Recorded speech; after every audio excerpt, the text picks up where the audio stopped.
interesting panel discussion awaits us now. Can PM Modi's call for vocal and local make India hub of global supply chain? We are being joined by Mr. Radha Mohan Gupta, Regional Procurement Director, South Asia, Reckitt Benckiser.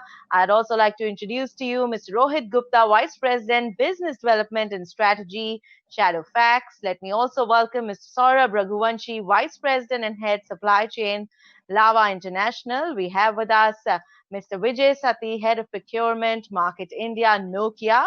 I'd also like to welcome Mr. Rajesh Gupta, Head Supply Chain Management, JK Tyre and Industries, and a warm welcome to our moderator, Mr. Ajay Nair, Partner Supply Chain Transformation, PwC, India. Looking forward to a very engaging panel there. Mr. Nair? Thank you, Isha. Good afternoon, everybody. I think welcome on board, and I will be the moderator for the exciting panel discussion that we have today. Just a few housekeeping points. We will broadly have the discussion for over 30 odd minutes, and we'll keep the last 5 minutes for a few question and answers from the audience. It is a very exciting topic and a bit of a contentious topic also. So, let me just share my initial few thoughts on the topic, and then we'll move on to the panel. So this disruption which the pandemic has created, I think pretty much it has been a substantial and disruption at scale and at speed both. Is very global in nature. This kind of disruption has not been seen as much in the past. This is unprecedented. Now, obviously, the biggest thing that we have all seen is the fact that supply chains have been disrupted, and that's been the biggest news and the impact for each and every one of us. And as supply chain professionals, this, to my mind, I guess most of my panel members and many people in the delegates would have been dealing with this and continue to deal with this even now. But one of the interesting insights that we pick as we talk and we see a little bit into the future is that once the things kind of stabilize a bit, the important thing that the learning that this disruption has given us is that how do you build resilience in supply chains? And one of the biggest themes of building resilience in supply chains is to ensure that there is a diversification of risk, concentration of the supply chain has to be reduced, and global supply chains, which is what the order of the day today is, will definitely be looking at that as a big theme and area. And while you do that, you would also have organizations looking at India as a potential destination for building out their supply chain, and there are many other alternates to that. And at the same time, we had our Prime Minister giving us the great message on saying that vocal for local, and will this vocal for local be a theme which helps us kind of position India very well from a standpoint of being one of the countries which could take on more from a supply chain standpoint from a global perspective. India has, from a government standpoint, there are many initiatives that the government has already taken from a tax policy standpoint. When we compare, we see that power and labor costs from an India standpoint are one of the lowest in the world. From an ease of doing business, we've jumped like substantially from where we were 4 or 5 years ago. So there has been a substantial improvement. But at the same time, there are challenges which we kind of need to address and move forward to ensure that we position ourselves well, so that vocal for local and the fact that we are seen as a destination for this diversification in global supply chain both come together in a very in a meaningful way. So with that, I'm very keen to hear what some of our esteemed panel members have their thoughts on this whole topic. I'm going to get started without much ado. I'll start with Radha. Radha, first question to you. If you could share your opening thoughts on this great topic, and also, share with delegates and all of us that what does vocal for local mean in your view? Thanks, Ajay. As you already said that the topic is so interesting that everybody has the opinion on it, right? Before I start, I thank you, the Times Group, for organizing this webinar. And good morning, good afternoon, and good evening. I know there are participants from the different countries, and the time zone might be different. Coming straight to the topic, I think when we talk about vocal for local, the first thing it strikes in the mind is the nationalistic fervor. There is nothing wrong into this as well. However, in my opinion, it is a very well planned and very well thought strategy which our Honorable Prime Minister has brought about. You talk about any strong economy, and mind you, I'm not talking about developing or developed economy. I'm talking about strong economy. You talk about any strong economy and the manufacturing contribution to the GDP will be more than 45 or 50% compared to India's, which is less than 30%. I think everything revolves around this, that if a economy has to be robust, the manufacturing contribution has to be sizable into it, and we are not up to the mark. And that's where this entire thinking of local for vocal starts. Now coming, what does it mean, vocal for local? Is that it's a local manufacturing.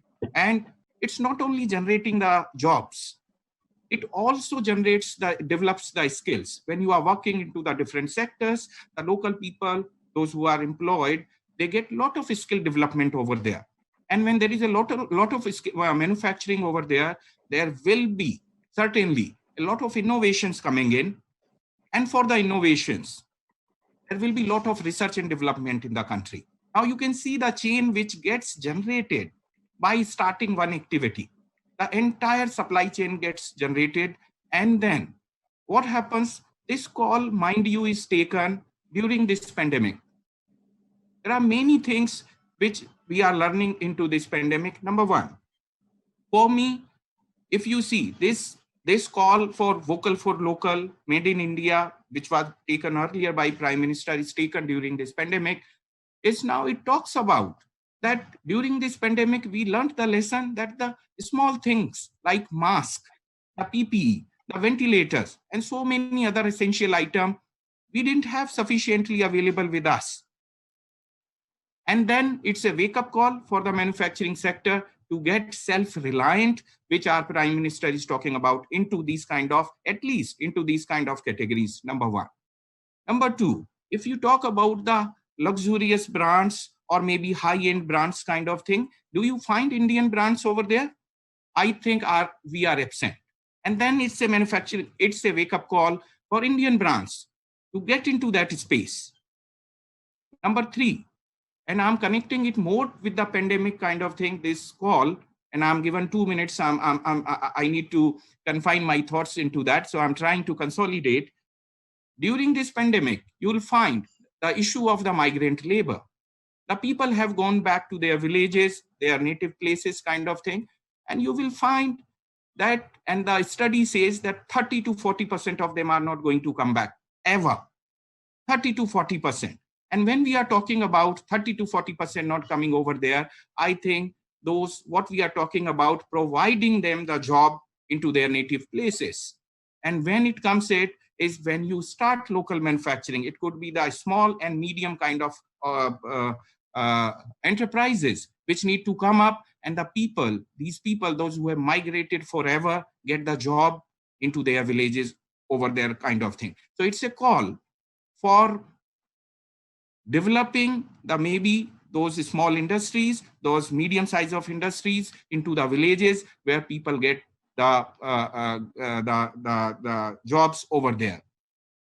If we talk about some other things which we learned lesson during this pandemic is the transportation. Now you will find that you have the vendor base down south and you are manufacturing in the north. And there was a lot of transportation issues over there. Which kind of supply chain we develop over here so that we don't have this kind of unprecedented disruption which we saw in the supply. So for me, I think vocal for local means that we become self-reliant. And I think when we discuss it further, we need to decide, can we become self-reliant into everything suddenly tomorrow morning when we get up? Not at all. We need to go on the priority basis and decide what are our priorities and go into that direction. So vocal for local to me simply means that we produce in our own country, we produce with the global standards, we produce with the matching global quality, and we produce with competitive costs. Thank you. Thanks, Radha. I think great insights on that one. Moving on to Saurabh. Saurabh, just to get your initial thoughts on the topic, and also how do you see this whole perspective of localization from a mobile phone industry perspective? Thanks, Ajay, and good afternoon, everyone. So, what I believe is that before we look at the future implications for local call from Prime Minister Modi, let us see what history unfolds for us. If we scan last 100 to 120 years and see which Asian nations became economic superpower and why they became so, we'll figure out that countries such as Japan, China, South Korea became economic superpower. Now, there is one common thread that is actually running across these nations. That thread was a execution of a very clear, very strong, and very effective policy for creating self-reliance. And here I completely agree with Radha Mohan when he said that vocal for local is actually creating a self-reliant nation. So this is what the history also teaches us. So there was a policy for creating self-reliance, a policy to create world-beating manufacturing infrastructure in the country. Just to give an example, in South Korea, Hyundai took almost 20 years from its inception to become profitable. Still, no wonders that with educated government support and effective policies, it became a truly global brand. Similar are the success stories from almost every company from Japan, Korea, and China. I agree. Times are different today. So would be the methods. We cannot go back to the same methods. However, what I am emphasizing right now is that ethos and principle of creating self-reliance and economic sustainability of the nation remain same. So in my view, PM Modi's call for vocal for local is a concrete step taken in the right direction, and actually it complements his earlier call to make India a $5 trillion economy. So there is a vision, and then there are steps through which we can reach those. So my thoughts coincides there. Now, if I talk specifically about the mobile handset industry, then I would say that mobile handset industry in India is actually the second largest in the world post China, and today it is at the cusp of a big transformation. This is one of the industry which I believe can be termed as poster boy for successful implementation of government's Make in India program. And there are reasons. Lot many initiatives took place over a period of time. Again, as quoted by Radha Mohan, that there has to be we need to see what all can be done in times to come. How is there a phasing? It cannot be done tomorrow overnight. So such kind of a phased implementation mobile handset industry has seen over the last 4-5 years. So in the budget of 2015-16, a phased manufacturing program or PMP was launched, wherein there was an year-wise plan for imposing duty on import items, electronic items. So due to this phased planning, corporates were able to work with a long-term perspective and with a stable perspective to create self-reliance and build up the localized manufacturing and supply chain capabilities. And this has resulted now in almost 35 to 40% localized value addition in the mobile phones which get manufactured in India. However, I believe that more such steps are required. Still a long journey to travel. Specifically, exports are minimal now, and it is one area which needs to be tackled soon. And I believe that vocal for local initiative, if backed up with right policy level stimulations, has potential to harness this big opportunity of exporting mobile phones to the world from India and help create a self-reliant nation and fulfill the dream of the $5 trillion economy that our Prime Minister has envisaged for the nation. Thanks, Saurabh. I think great insights from the mobile phone industry. I think definitely it's a poster boy to become, the next one from an India standpoint, like the software and the technology play. Moving on, Vijay, wanted to hear your thoughts on the topic, and what do you think about vocal for local? Do you think it's a great opportunity, or you think there is, you're a bit skeptical about that, Vijay? Yeah. Thanks, Sourabh, and hi everyone. Yes, vocal for local for me, yes, as a slogan, very exciting.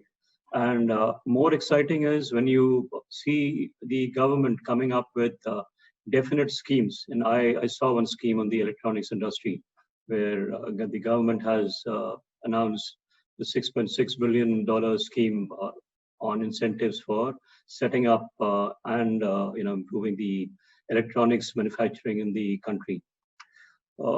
My worry, though, is that very often, we tend to lose the sight of the finer points. And if I heard both Radha and Sourabh all along, the statement of self-reliant is coming very, very often. Okay, and if I recall well, the import substitution strategy that has been there for many, many years now. Many of our MNC companies have set up base in India. They are operating very well in India. Not sure how many of them are able to export their products. Okay, so my biggest concern right now is how do we ensure that there's going to be a definite change in the entire way we operate.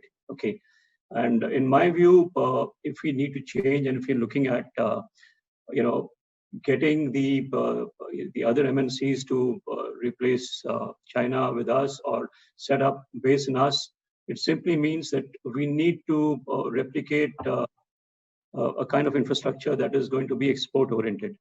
So because as soon as we talk about import substitution or self-reliant, it simply means that we are somewhere veering towards protectionism.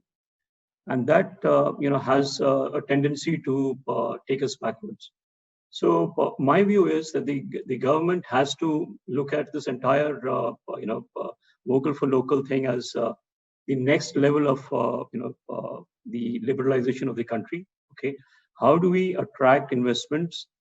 It's going to be very difficult in current times when the entire global economy is in a downturn.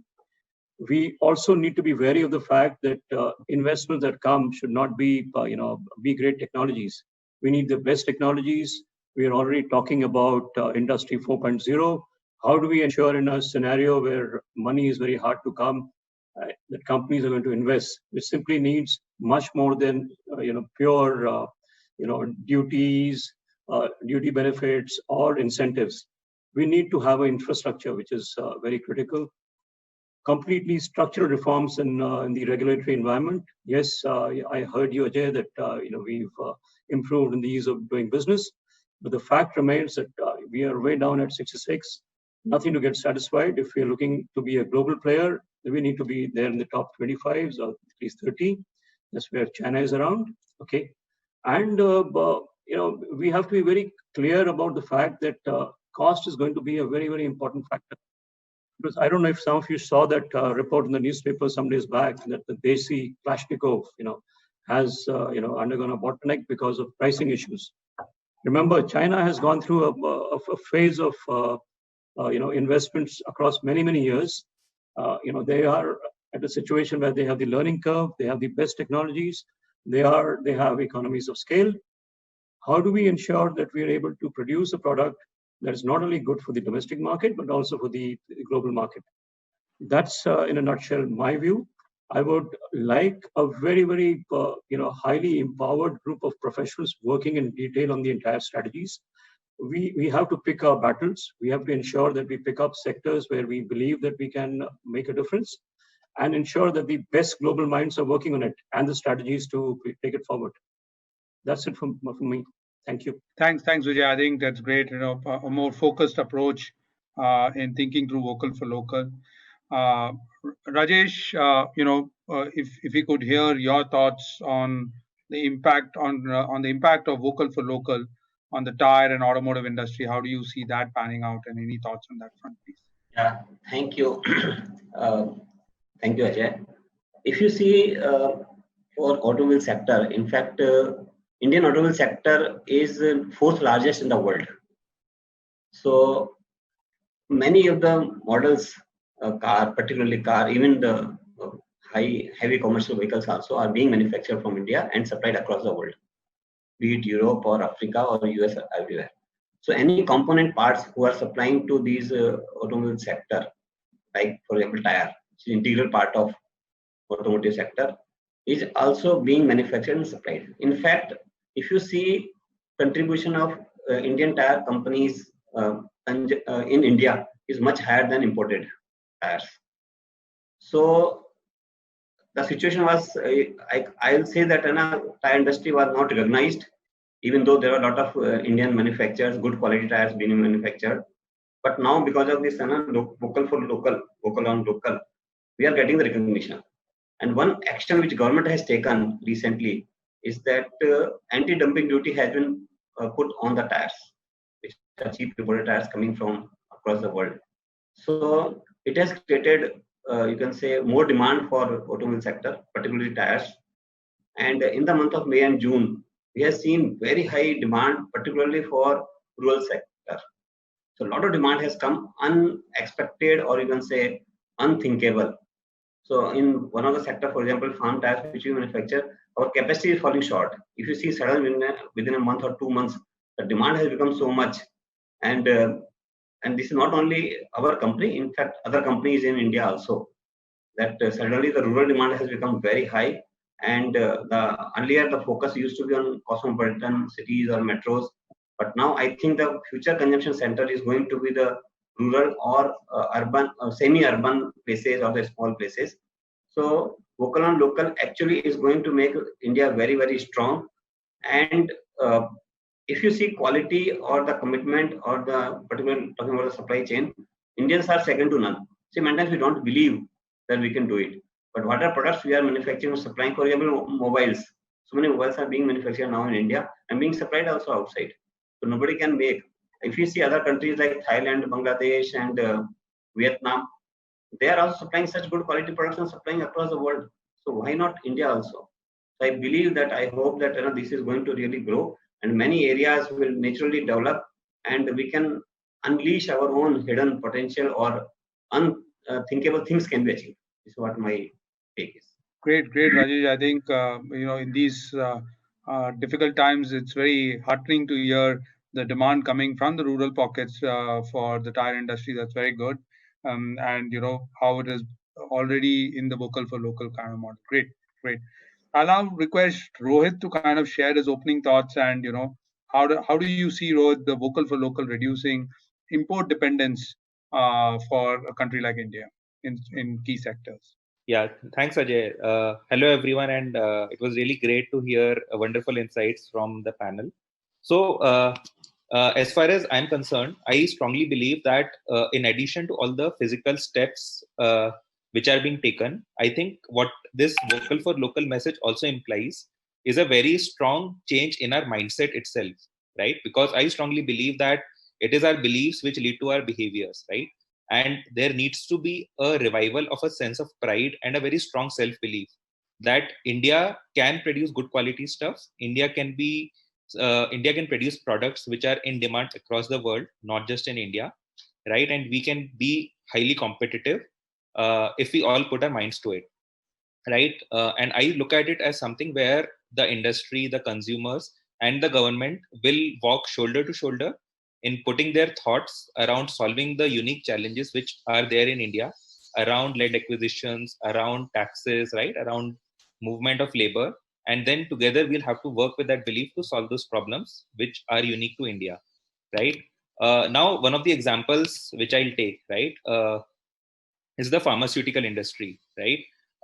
Like I was really happy to read somewhere that actually the Serum Institute of India makes the most amount of vaccines for the world, right? It's the world's biggest producer of vaccines, right? And this fact probably was not known until the current times hit in, right? In general, the 9% of sales of the industry goes into R&D, and the exports of the industry are almost $15 billion. Now that's a great case study, right? And it is actually a very good model of how we should be going forward, right? Taking a cue from the second question which you asked, Ajay, around reducing the import dependence, right? So what I feel is that it will be a long-term project and a long-term effort which will have to be put in, right? Because all said and done, there are certain fundamentals of the business, right? There is land, there is labor, there is capital, which form the three fundamental, and then there is raw materials, right? So we need to look at each of these components and see how do we reduce our dependence there. right? So for example, I talked about the pharmaceutical industry. So now there is a huge dependence on active pharmaceutical ingredients in that industry, which are imported from China, right? So we need to take a long-term view that how do we make a sustainable alternative for it, right? And not just go for a knee-jerk kind of a reaction, right? How do we build in long-term alternatives for it? Maybe make in India, maybe get it from somewhere else, right? Similarly, something like labor, right? So I think someone talked about the fact that 30 to 40% of migrants are never going to come back, right?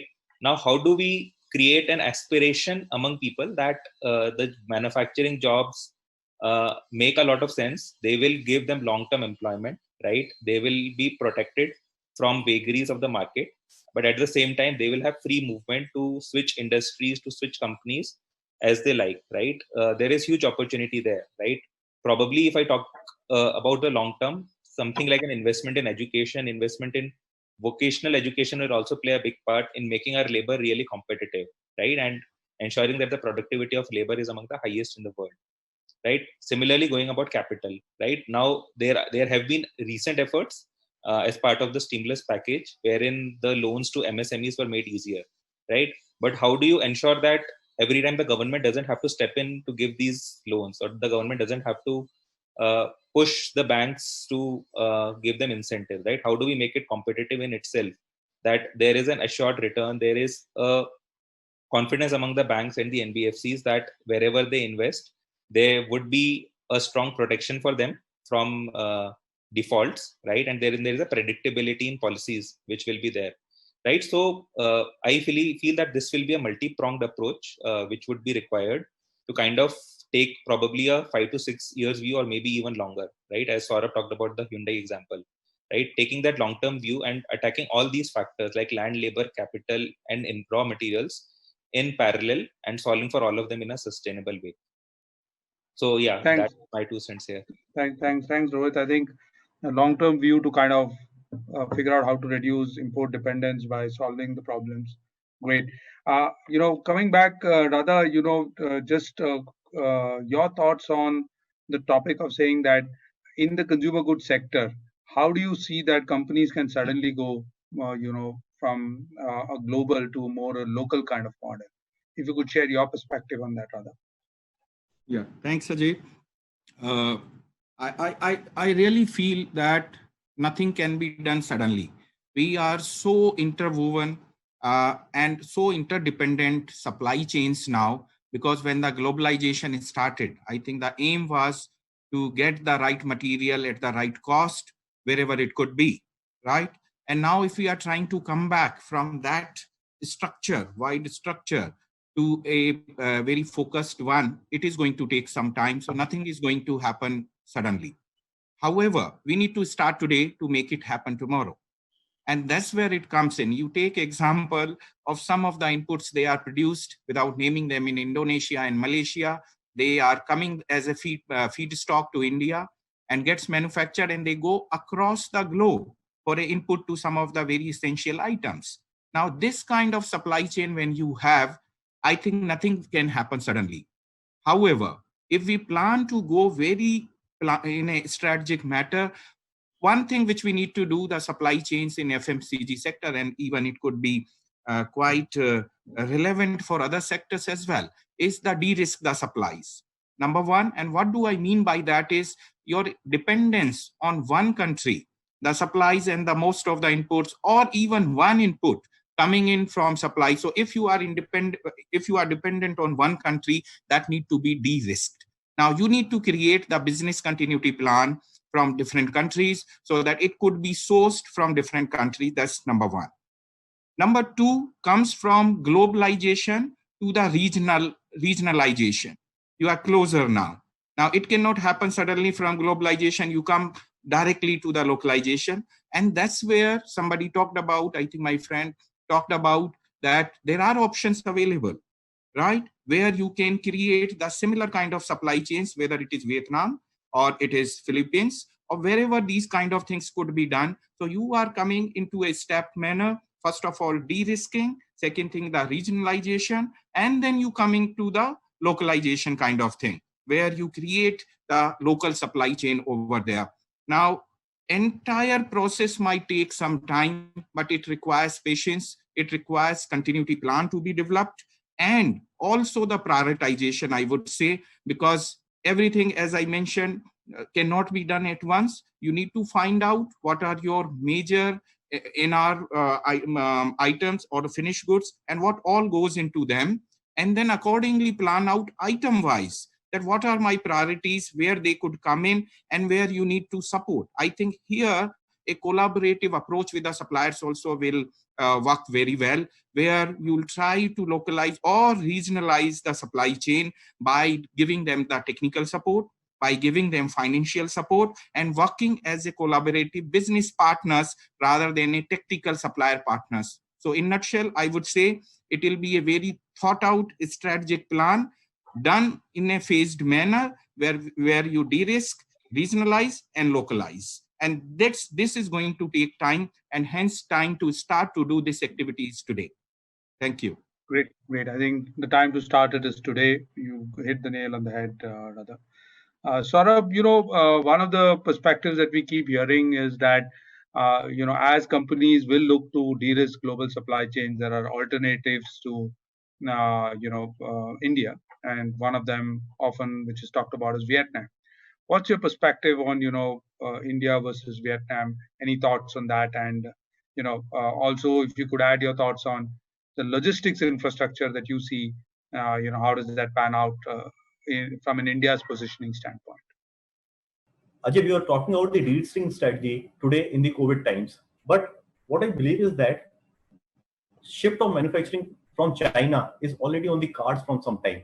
So there are reasons to it. Rising per capita income of China, rising production costs, and then the US-Sino war, trade war that is there for some time. So now so companies are looking for an exit, and COVID has just catalyzed and accelerated the entire process and made us more aware that dependency at one particular place is probably not optimum, and then there has to be alternate sources of production. So that is one.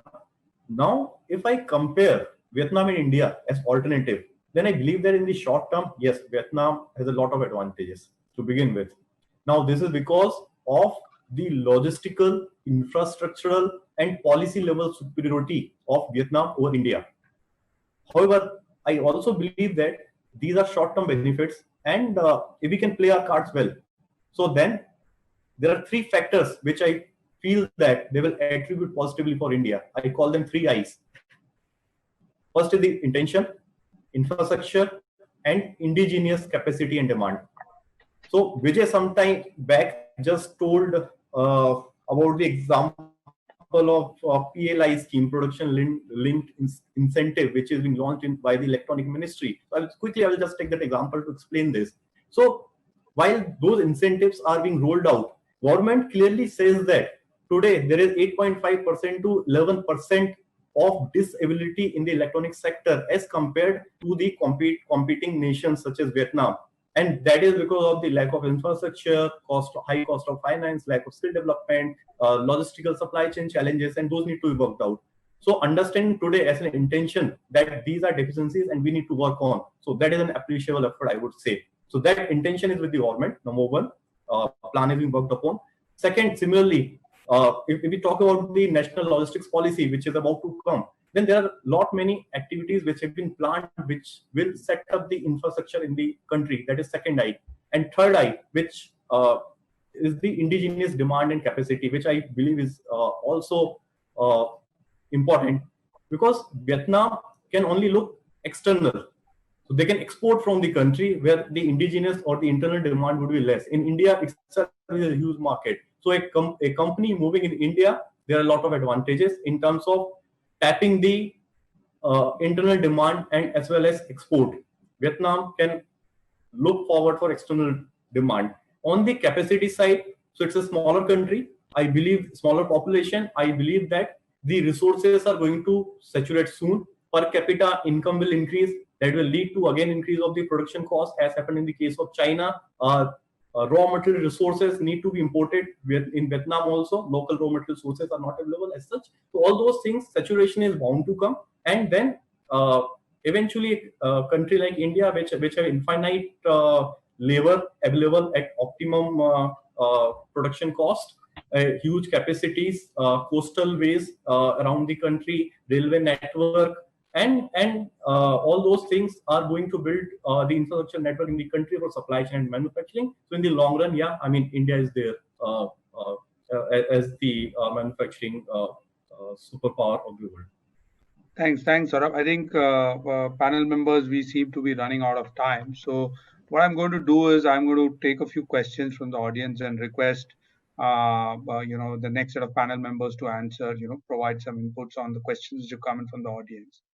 So maybe Vijay, over to you on the next question. And the question is around saying that when an organization, given this whole call for local, which is coming, when an organization looks at that thing and wants to move down that journey, what are some of the first steps and considerations that the organization should look at on this journey? So obviously, as soon as you look at a business evaluating options like this, the first is obviously the economic considerations. Okay, is it going to make business sense for locating or localizing a setup in the country? The other issues obviously is the place of manufacture good enough to really support the business? So, if I am someone who's evaluating India as an option, we'll evaluate in various, parameters. So the top of the list is the kind of political environment, the regulatory environment. Okay, we need to look at the ease of doing business. Top of the list is obviously the kind of infrastructure we have to support world-class manufacturing. India has been a destination for many MNCs for manufacturing, but mainly towards the local supplies. But as soon as we look at a manufacturing hub kind of a situation, we need to have an infrastructure which is going to be supporting that kind of ambition. So if you see India today, our port infrastructure, our inland transportation, our entire logistics sector is not good enough to support that kind of an ambition. So my view is that we need, as a country, to focus on these aspects of really supporting the business before we have bigger ambitions. So the government has to, although they're already focusing on some infrastructure, but it needs a much more integrated kind of a planning, both roads, railways, ports, waterways, all those have to be integrated. The integrated planning aspect is what is missing in India. Okay, and obviously, the far from the one window approach that we are talking about, we need to see and replicate, a story like Shenzhen, where you talk to anyone, you'll hear that it's been so seamless when you really want to set up business in a place like that. India does talk about single window, but it's far from single window. So structural reforms and regulatory, situation in the country is critical. And yes, economic stop. We need to be able to manufacture at an economic cost. Yeah, thanks, Vijay. I think we have time for just one last question and 30 seconds on that. Rajesh, your quick thoughts on how does the supply chain head balance investments in labor and technology, given the current market conditions? Just 30 seconds. We don't have time. So just a quick thoughts. See, the first thing which government can do is that cost of capital, which can be reduced. It will really help the industry. And what I'm going to see is that a capacity constraint is bound to come. Demand is going to be much, much higher than what we can produce now. Just one example, Thailand produces 10 times the tires which India produces. There's enough demand in the world. India could not capture because we didn't have the capacity to even produce. So raw material, manpower, everything is there. But industry has to work in this direction to enhance the capacities and capture the entire world. Fantastic. I think that's what we had time for. Sorry, Rohit couldn't come to you for the last round, but I think great discussion, great insight, self-reliance being the big theme, and the approach of going through it in a structured, and phased out manner was what some of our panelists talked about, and various requirements both from an infrastructure improvement, ease of doing business improvement.